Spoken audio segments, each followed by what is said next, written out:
hope you all are doing wonderful. I'm back with the episode 2 of our series. So, my name is Avisha Sachin Harare. I'm currently doing my CS articleship in Bangalore in a company, and I have cleared all 3 levels of CS professional course at the age of 19. So, yeah, let's start our video. Today's video would be more sort of a how to do practice. So many people says that yes, you have to do practice a lot, but how to do, what are the basic fundamental steps which you have to take when you will be practicing the scanners and guideline answers and the question behind module, how to approach them. And yeah, this video is going to be very interesting, so let's start. In our studies, so very first thing which you all have to cover is scanners, but how to cover them. Okay, so whenever you have completed a particular chapter, then after a small revision, you will go ahead and then you will read the question, and you will just not disclose what is the answer. Then then my friend, now this is going to be important. You will try to elaborate what could be the answer, but not in a short way.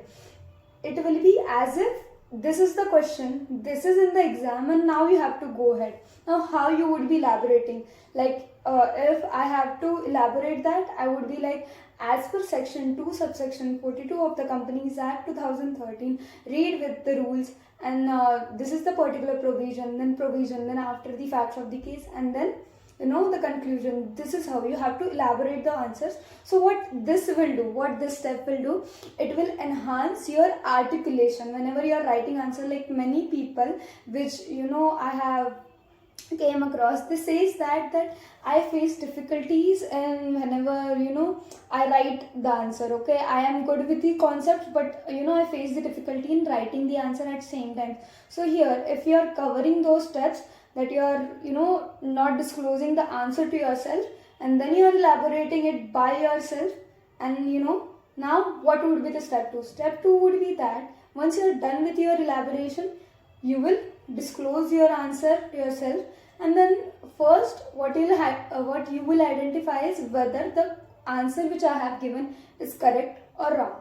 Okay, if it is wrong, know what is the reason. Again, the important step, that yes, you do know that you might be wrong, but why you were wrong. If you are able to find the cause, the root cause of that, then you will overcome whatever are the problems you are facing in the studies. That is the thing.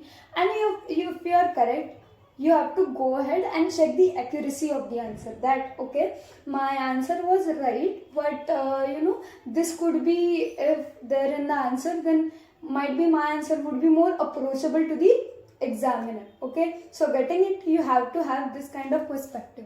So these are all things which you can do for scanner. And after this, when you have solved everything of particular chapter, then you have to mark 2 types of question.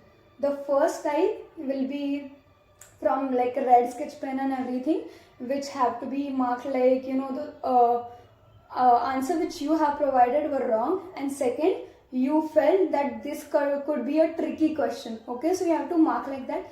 And after that, when you will revise afterwards, you have to just revise those which are marked by yourself. Okay, so this is the all things which you can proceed with the scanners. And then my friend, we have other stuff like guideline answers we have. And then we have guideline answers is nothing but they are like past year question papers. But what is the major difference between a scanner and guideline answer is that guideline answers gives you the whole paper. So you have to touch guideline answers only after finishing your whole syllabus. Getting it? When you have completed your whole syllabus, and then when you are even done with the scanners, then you can practice with guideline answers. Now some of the people makes the meme that my answer and guideline answer. So it is very disputed thing that whether we have to refer the answer provided in the guideline answer. So frankly speaking, your answer need not to be the same as guideline answers, but if you are going through them, you're reading them through them, then you'll get an idea that yeah, this could be done to get more extra marks for a question. You know, you will achieve the perspective.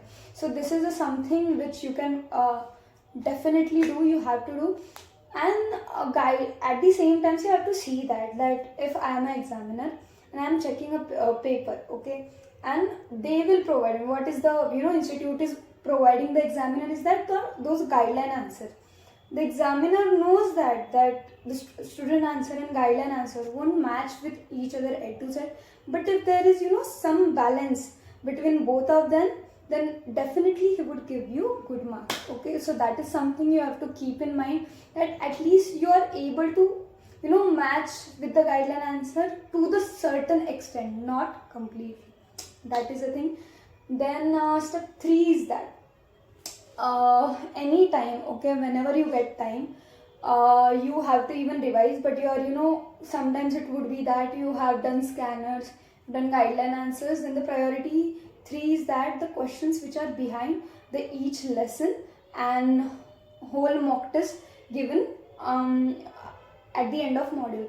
The basic thing is that we it is not kind of that we have to revise it very frequently like the scanners we revise, but at least once before examination you have to refer those questions, give them answers. So even the one reading or one time solving of questions of the module will definitely you know, help you. You can be more productive with that, and you will get, you know, some, you know, extra questions which may ask. And मेरे साथ ऐसा बहुत हुआ था frankly, मैंने कुछ exams के just 15 days before I solved the mock test which is given in module and the guideline answers, and you know, you won't trust me, but there were some questions which was there in examination जो module के mock test में थे. तो आते हैं, it is not like आते नहीं हैं, आते हैं. It is just that the right time to solve is that just before examination, like you can say 20 days before or 1 month period before, which is a red period for everyone. That is the thing. So yeah, this is all done. I'll do a quick revision. 3 things I have covered. First is how you can practice the scanners, then how to approach guideline answers, and then what to do with the questions which are in module. And yeah, all the best for your all examination. I hope आप फोड़ रहे हो, आप जबरदस्त कर रहे हो, and I can see that. So yeah, bye.